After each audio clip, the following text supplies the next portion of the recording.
बहू, तुम्हारा देवर तो छोटा है लेकिन तुम तो समझदार हो।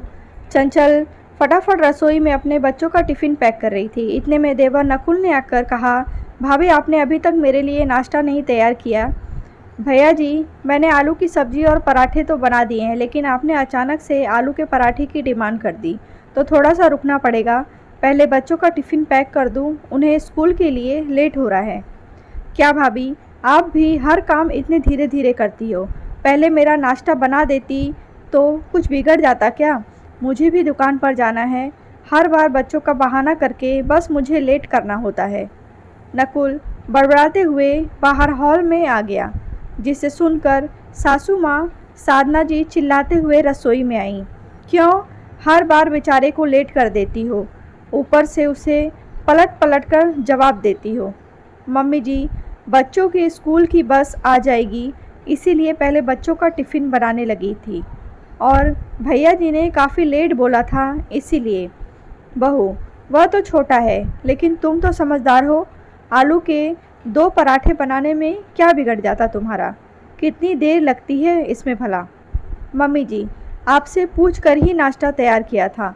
आपने कहा था आलू की सब्ज़ी और पराठे बना लो।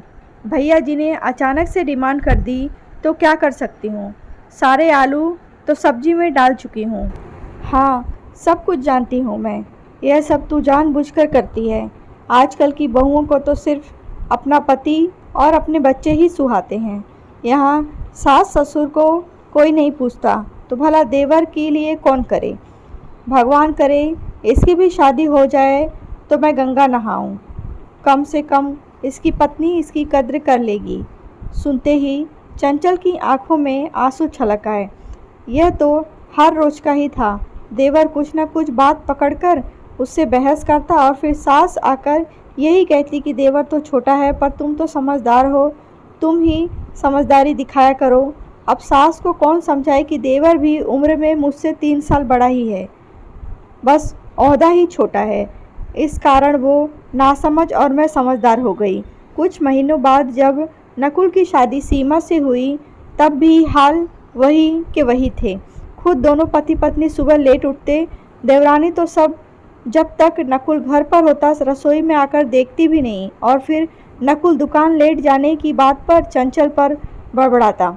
अभी तो सास का तकिया कलाम वही था, बहू तेरा देवर तो छोटा है, तू तो समझदार है। क्या हो जाए अगर 2 लोगों का नाश्ता और तैयार कर लेगी, तो वैसे भी तुझसे छोटे ही तो हैं, तू तो समझदार है। पर आज सुबह तो बात ज़रूरत से ज़्यादा ही बढ़ गई। चंचल की तबीयत ठीक नहीं थी तो उसने पोहे बनाकर बच्चों के लिए टिफ़िन पैक कर दिया और अपने पति समीर को खिलाकर रवाना किया। उसे पता था देवरानी तो अभी उठी नहीं होगी, इसीलिए थोड़े से ज़्यादा पोहे बनाए थे कि सासू माँ, देवरानी और देवर तीनों नाश्ता कर लेंगे। लेकिन जब नकुल ने पोहे देखे तो वो गुस्सा करने लगा। यह क्या नाश्ते में पोहा बनाकर रख दिया? खाना बनाने के नाम पर ही रोना आता है। तुम ही करो, तुम्हारा नाश्ता मुझे तो नहीं करना। इंसान दिन भर मेहनत करता है और उस पर से खाने के लिए मिलता है क्या पोहा? मुझे दुकान क्यों लेट हो रहा है, मैं दुकान पर ही कुछ नाश्ता कर लूँगा। अरे बेटा, तू नाराज़ क्यों हो रहा है? सुबह सुबह यूँ दुकान पर नाराज़ होकर नहीं जाते क्या मम्मी? रोज़ सुबह सुबह भाभी नाटक लेकर बैठ जाती हैं। इंसान कमाने दिमाग लगाए या घर में? चंचल से रहा नहीं गया तो वह भी अपने कमरे के बाहर निकल कर आ गई। क्या कर रहे हैं भैया जी आप? तबीयत ख़राब होने के बावजूद मैंने आपके लिए नाश्ता बना कर रखा और आप मुझे सुना रहे हैं। देख बहू, सुबह सुबह घर में झगड़ा करने की ज़रूरत नहीं है।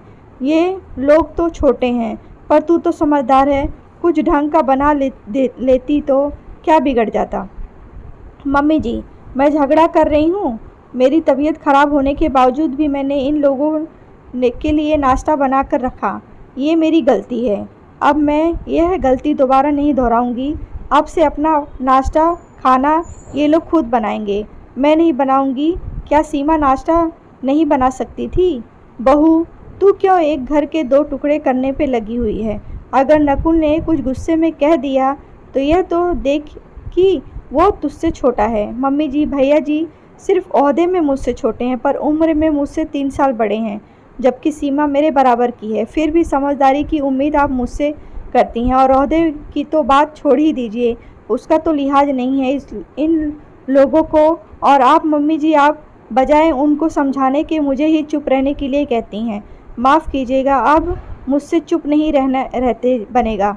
या तो आप जिम्मेदारी बांट दो या 2 चूल्हे कर दो। चंचल का स्पष्ट रवैया देखकर आखिरकार घर 2 हिस्सों में बटा, क्योंकि देवर और देवरानी ने जिम्मेदारी साझा करने से मना कर दिया। लेकिन अब चूल्हे के 2 चूल्हे हो गए, इसका ठिकरा चंचल के सिर पर फूटा। कहानी आपको कैसी लगी है कमेंट बॉक्स में बताएं। कहानी अच्छी लगी हो तो लाइक करें, शेयर करें।